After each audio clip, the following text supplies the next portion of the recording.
ভারতীয় উগ্রবাদীদের কাছে হার মেনে বাংলাদেশি তারকা মুস্তাফিজুর রহমানকে আইপিএল থেকে বাদ দেওয়ার ঘটনায় উত্তাল দেশের ক্রিকেট।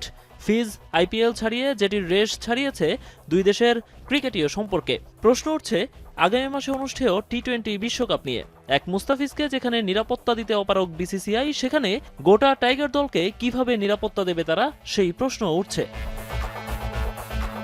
এসবের মধ্যেই বিশ্বকাপের দল ঘোষণা করে দিয়েছে ক্রিকেট বোর্ড। 15 সদস্যের দলে বড় চমক জাকির আলী অনিকের না থাকা। দীর্ঘদিন ধরে অফ ফর্মে থাকা এই ব্যাটারকে নিয়ে সমালোচনার মুখে ছিলেন নির্বাচকরা। সবশেষ সিরিজে আরেক উইকেট কিপার ব্যাটার মাহিদুল অঙ্কনকে দলে অন্তর্ভুক্ত করেও কম সমালোচনা সইতে হয়নি নির্বাচকদেরকে। দুজনকে বাদ দিয়েই বিশ্বকাপ দল ঘোষণা করেছে বিসিবি। লিটন দাসের নেতৃত্বে টি-20 নিয়মিত মুখ হয়ে ওঠা সাইফ, তানজিদ তামিম, পারভেজ ইমনরা দলে আছেন যথারীতি। মুস্তাফিজ, শরীফুল, তানজিম সাকিবের সঙ্গে পেস অ্যাটাকে যুক্ত হয়েছেন অভিজ্ঞ তাসকিন আহমেদও। সবকিছু ঠিক থাকলে চলতি মাসের শেষ সপ্তাহে বিশ্বকাপ খেলতে উড়াল দেওয়ার কথা বাংলাদেশ দলের।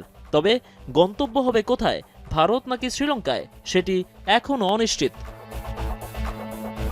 নোমান আব্দুল্লাহ, এখন, ঢাকা।